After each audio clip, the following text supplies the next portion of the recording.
Existe um momento específico, geralmente quando o ruído do mundo se apaga no meio da noite, em que você é obrigado a encarar o teto do seu quarto e a verdade sobre quem você se tornou. Não é um momento barulhento. Não há plateia, não há aplausos e não há ninguém para culpar. É apenas você e o silêncio ensurdecedor da sua própria consciência. Nesse instante, todas as mentiras que você contou para o seu chefe, para a sua esposa e para os seus amigos perdem a força. Você sabe, com uma clareza brutal, que existe uma lacuna gigantesca entre o homem que você prometeu ser aos 20 anos e o homem que está deitado nessa cama agora. Você sente um gosto amargo na boca, o gosto metálico de oportunidades desperdiçadas e de concessões que, uma a uma,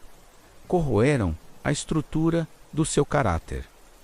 Não foi um grande desastre que trouxe você até aqui. Não foi uma tragédia cinematográfica. Foi a lenta e constante erosão causada pelo conforto. Foi o dia em que você decidiu não treinar porque estava chovendo. Foi a tarde em que você entregou um trabalho medíocre porque ninguém ia notar. Foi a noite em que você preferiu a distração fácil de uma tela brilhante ao invés de olhar nos olhos dos seus filhos ou de buscar conexão com o divino. Essa sensação de que você está vivendo com o freio de mão puxado, de que está pilotando a 30% da capacidade da sua máquina, não é paranoia, é a realidade. E o pior de tudo é que você se acostumou com isso. Você decorou a mobília desse cativeiro mental. Você aprendeu a chamar a sua covardia de prudência e a sua preguiça de cansaço merecido. Mas a vida, na sua indiferença implacável, continua passando. O cronômetro não parou só porque você decidiu tirar o pé. E a bandeira quadriculada, aquela que encerra sua participação nesta existência, está mais perto do que você imagina. A pergunta que paira no ar frio da madrugada não é se você vai morrer, mas o que, exatamente, você está fazendo enquanto espera esse dia chegar. Se você ainda sente, mesmo que lá no fundo, uma revolta contra essa mediocridade, se existe uma brasa que se recusa a apagar debaixo das cinzas do seu conformismo, então nós temos algo para conversar.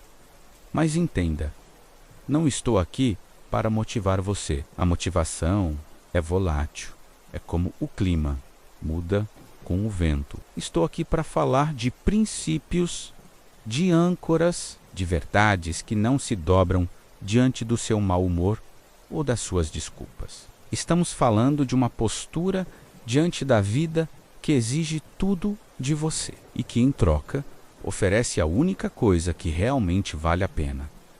A honra de saber que você não desperdiçou o milagre de estar vivo. Nós vivemos em uma era que glorifica a vitimização e o atalho.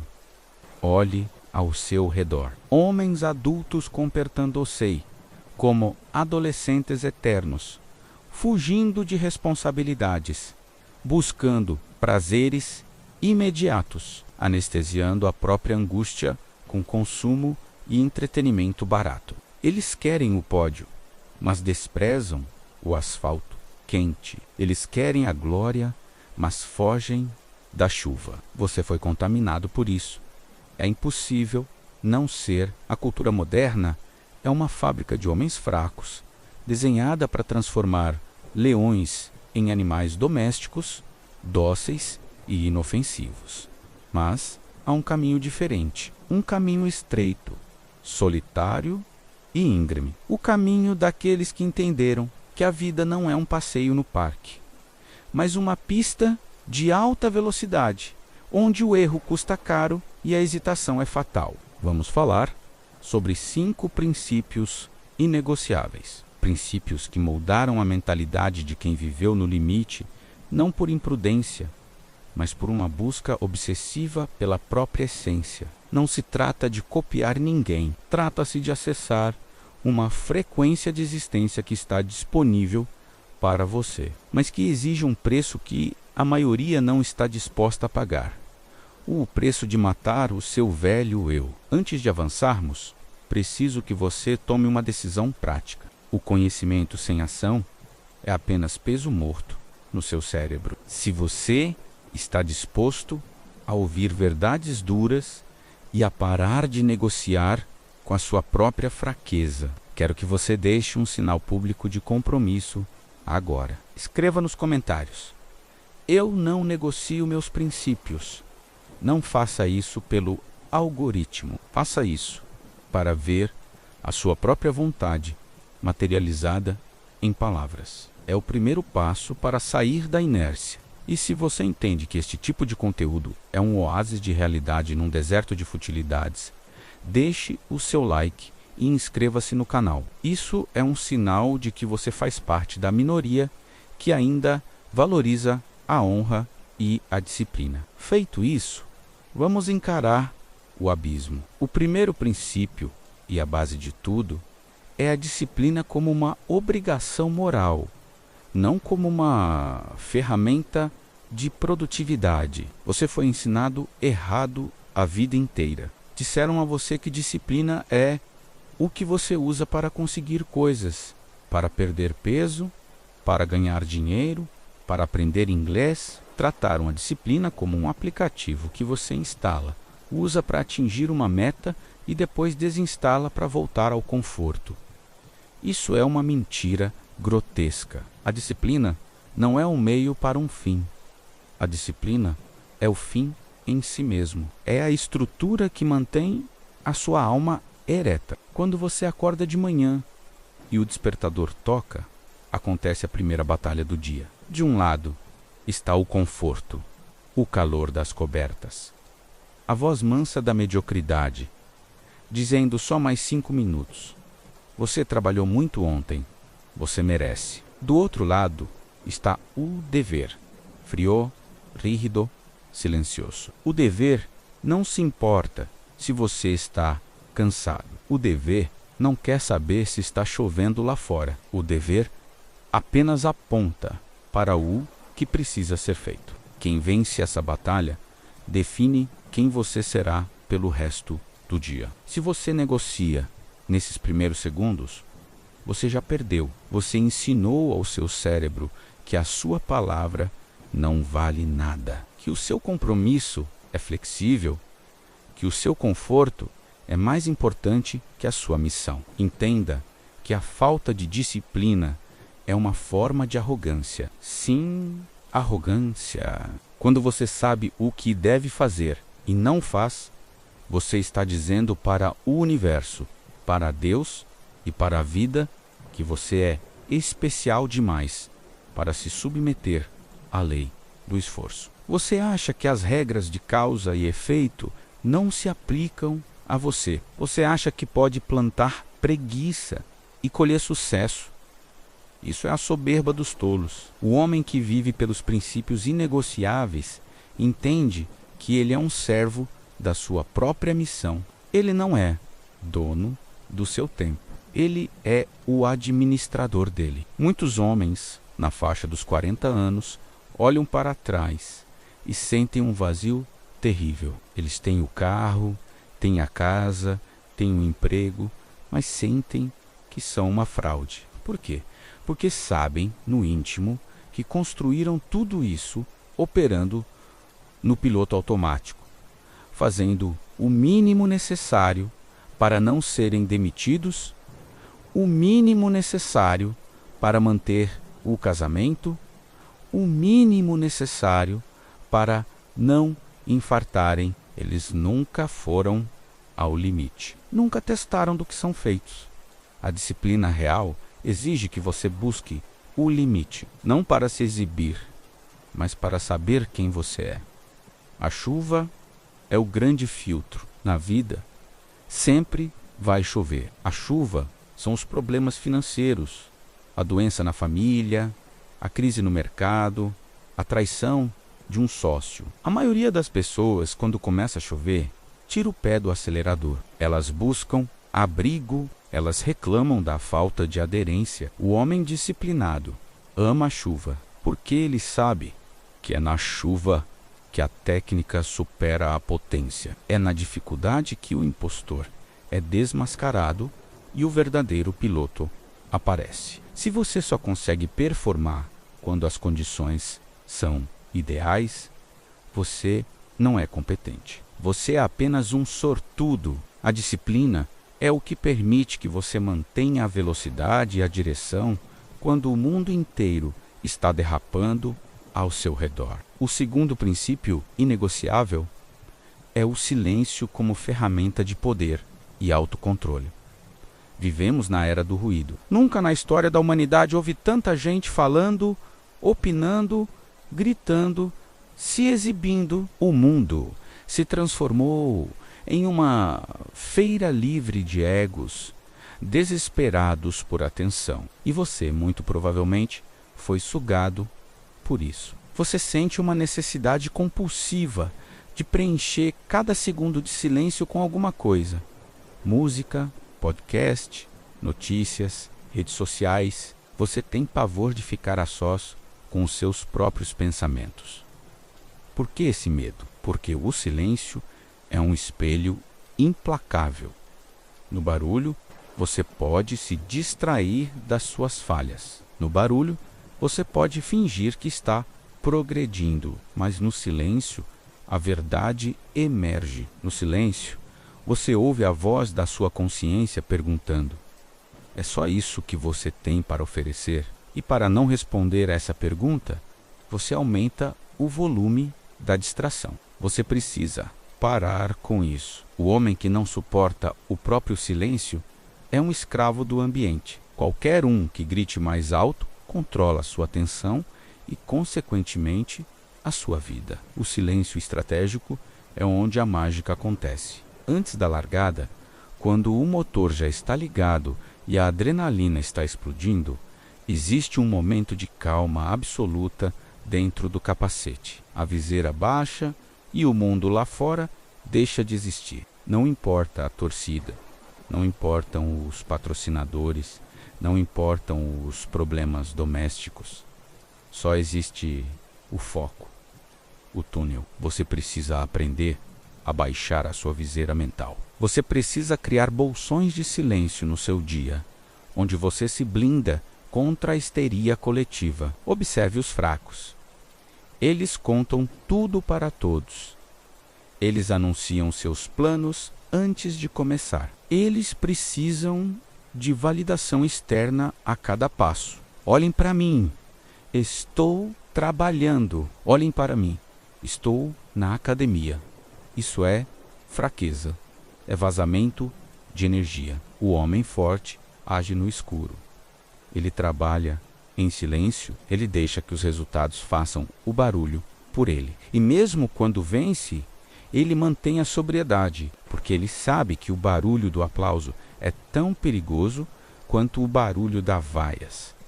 Ambos são distrações. Ambos tentam tirar o seu foco do que realmente importa. A próxima curva, o próximo desafio, a busca contínua pela excelência. O silêncio também é a base da autoridade. Quem fala muito, erra muito. Quem fala muito, entrega suas estratégias. Quem fala muito, banaliza a própria palavra. Aprenda a observar mais e reagir menos. Em uma discussão, em uma negociação, em uma crise familiar, aquele que consegue manter o silêncio e a compostura é quem controla a situação. A impulsividade é uma característica infantil. A contenção é uma característica viril e madura. Recupere o domínio sobre a sua língua e sobre a sua mente. Faça do seu interior um santuário onde o ruído do mundo não tem permissão para entrar. O terceiro princípio é uma espiritualidade prática, visceral, despida de qualquer religiosidade de fachada. Chegamos a um ponto onde muitos torcem o nariz, contaminados pelo ceticismo moderno ou desiludidos com instituições humanas. Mas preste atenção, um homem sem fé é um homem sem teto. Ele está exposto, nu, diante do caos do universo. Se você acredita que é apenas um amontoado de células vagando pelo acaso, sem propósito e sem destino, então a sua vida é, por definição, uma tragédia sem sentido e é impossível sustentar grandes sacrifícios em nome do nada. Mas não estou falando da fé infantil, aquela que trata Deus como um garçom cósmico. Deus, me dê isso. Deus, resolva meu problema. Deus, faça eu ganhar na loteria. Isso não é fé. Isso é mendicância espiritual. Isso é tentar usar o divino como muleta para sua incompetência. A fé prática, aquela que vemos em homens que marcaram a história, é algo muito diferente. É a busca por alinhamento. É a compreensão de que existe uma ordem, uma lei, uma vontade superior e que o seu papel não é dobrar essa vontade aos seus caprichos, mas alinhar a sua vida a ela. Há uma frase de Marco Aurélio, o imperador estoico, que ecoa essa postura. Realiza cada ato da tua vida como se fosse o último. Isso não é apenas sobre a morte. É sobre a sacralidade do dever. A fé prática é entender que você recebeu talentos, recursos e tempo, e que será cobrado pelo uso que fez deles. É a parábola dos talentos aplicada na carne. Você tem medo? Ótimo. O medo é natural.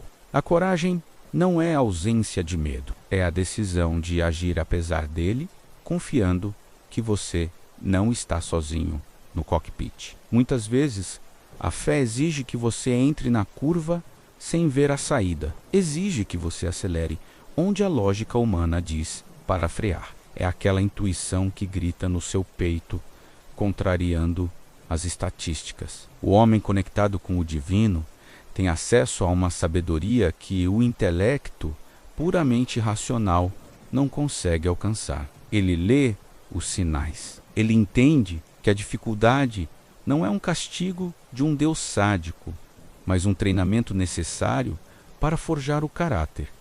O aço só é temperado no fogo. O homem só é forjado na adversidade. Se você pede força a Deus, não espere receber força mágica. Espere receber situações difíceis, que obriguem você a se tornar forte. Essa espiritualidade deve ser vivida, não exibida. Não adianta nada postar versículos na internet e ser um canalha nos negócios. Não adianta ir ao culto no domingo e tratar sua esposa com desprezo na segunda-feira. Deus não se impressiona com rituais vazios. Ele vê a intenção do coração e a integridade da ação. A sua oração mais poderosa é a sua conduta. É a maneira como você trabalha quando ninguém está olhando. É a honestidade quando você poderia levar vantagem. É a mão estendida sem esperar reconhecimento. Resgate essa conexão vertical. Sem ela, você é apenas poeira ao vento. Com ela, você é uma força da natureza, ancorada na eternidade. O quarto princípio é excelência como padrão de vida e o ódio à mediocridade. Perceba que usei a palavra ódio. É uma palavra forte, mas necessária. Você precisa desenvolver uma intolerância física à mediocridade. A mediocridade é o câncer da alma. É a aceitação do mais ou menos. É o bom o suficiente. É o trabalho feito nas coxas, o relacionamento morno, o corpo negligenciado, a mente preguiçosa. A sociedade moderna ama a mediocridade porque ela é inclusiva. Ninguém se sente mal se todos forem medíocres. Mas a excelência ofende. Quando você decide fazer algo com excelência absoluta, você coloca um espelho diante da preguiça alheia. As pessoas vão dizer que você é obcecado, que você é bitolado, que você não tem vida. Elas vão tentar puxar você para baixo, para o nível delas, porque lá é mais confortável. Não permita. A excelência não é perfeccionismo. O perfeccionismo é o medo de errar disfarçado de qualidade. A excelência é a obsessão por fazer o melhor possível com os recursos que você tem agora e melhorar 1 milímetro a cada dia. Pense na mentalidade de um piloto de Fórmula 1. 1 milésimo de segundo define a pole position. Um parafuso mal apertado define a vida ou a morte. Não há espaço para mais ou menos a 300 km por hora. Por que você acha que na sua vida é diferente? Você acha que pode pilotar sua família, sua carreira e sua saúde com desleixo e não pagar o preço? O preço vem em forma de divórcio, de falência, de doença, de arrependimento. A excelência está nos detalhes. É limpar o canto que ninguém vê. É revisar o texto pela 10ª vez. É chegar 10 minutos antes, não 5 minutos atrasado. É entregar mais do que foi pedido. É tratar cada tarefa, por menor que seja, como se fosse a obra da sua vida. Existe uma dignidade imensa no trabalho bem feito. Quando você se dedica a fazer algo com maestria, você está honrando a própria capacidade humana de criar e transformar. Pare de dar desculpas. Não tenho tempo, não tenho dinheiro, não tive oportunidades. Ayrton Senna não nasceu tricampeão. Ele construiu isso volta a volta, erro a erro, ajuste a ajuste. Ele ficava na pista quando os outros iam embora. Ele estudava telemetria quando os outros iam para as festas. A excelência solitária exige sacrifício. Exige que você diga não para o prazer imediato, em troca de um orgulho duradouro. Pergunte-se agora, em quais áreas da sua vida você tem aceitado a mediocridade? Onde você tem sido negligente? Identifique esses pontos e declare guerra a eles. Não amanhã.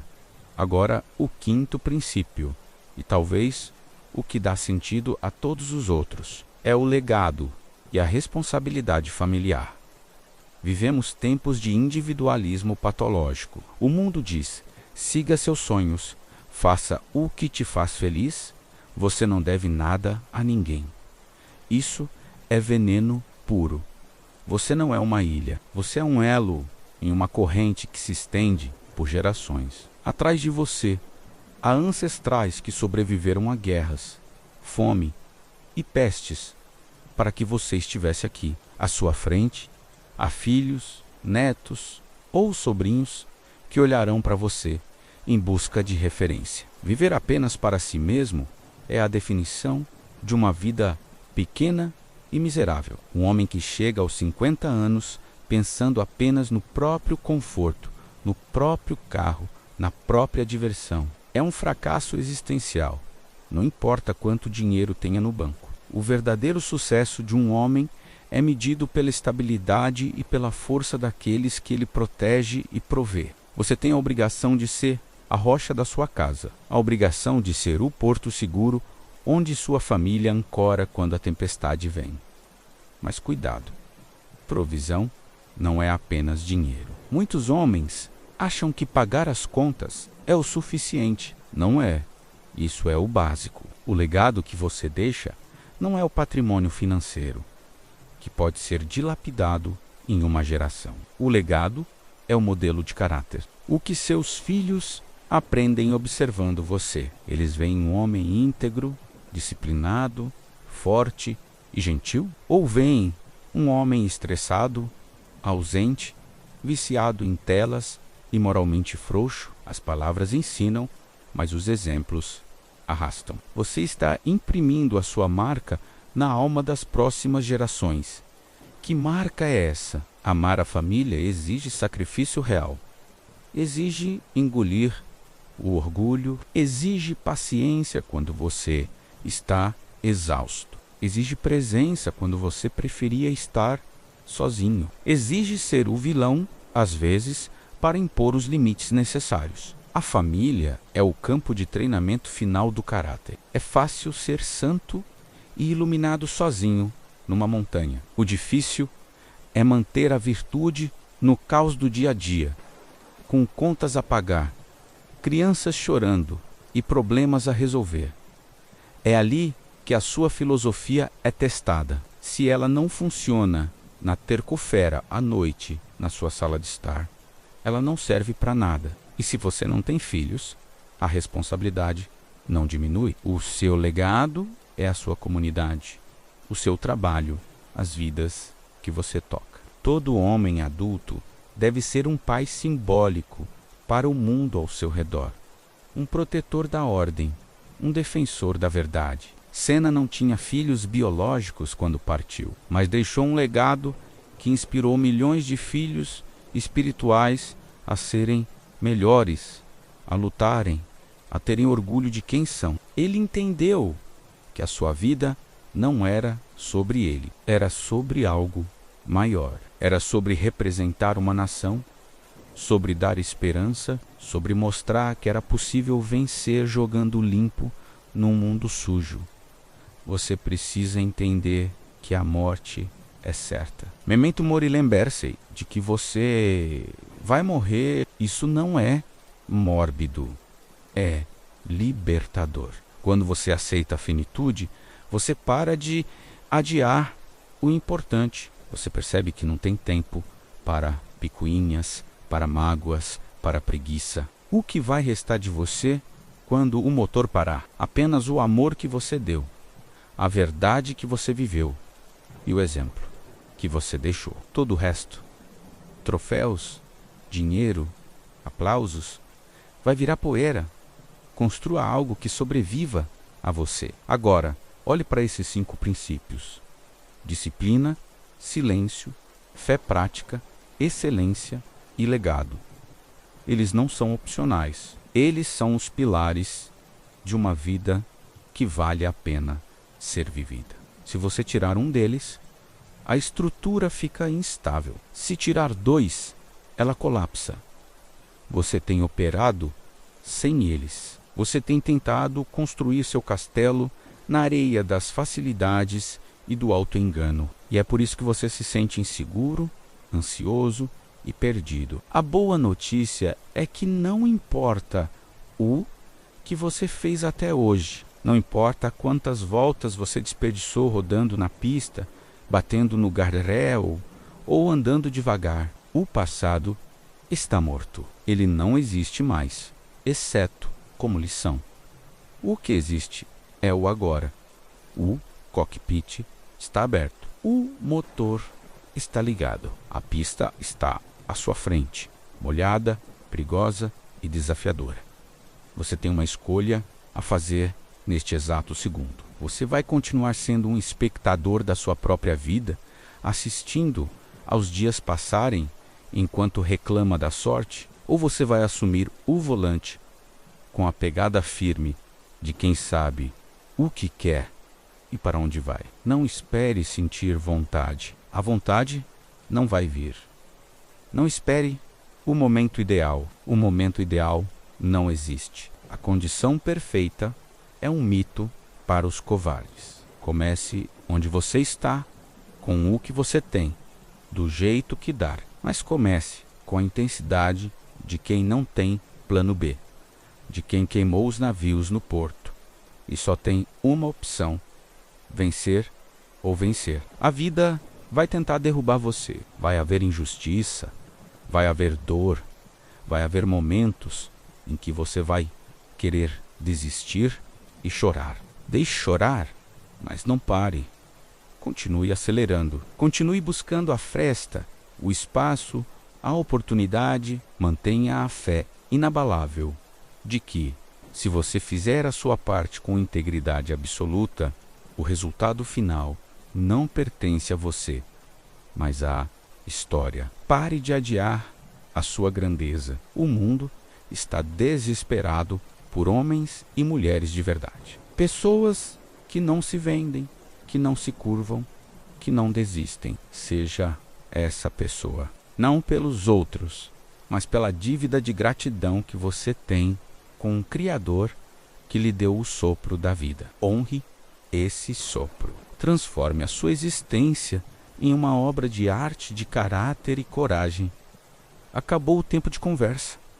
O silêncio voltou. O vídeo vai acabar e você vai ficar novamente sozinho com a sua consciência. O que você vai fazer a seguir? Vai rolar a tela para ver um vídeo de gatinhos ou uma fofoca inútil? Ou vai levantar e fazer o que precisa ser feito? A escolha é sua, mas lembre-se, a vida não perdoa quem desperdiça o tempo. Acelere agora.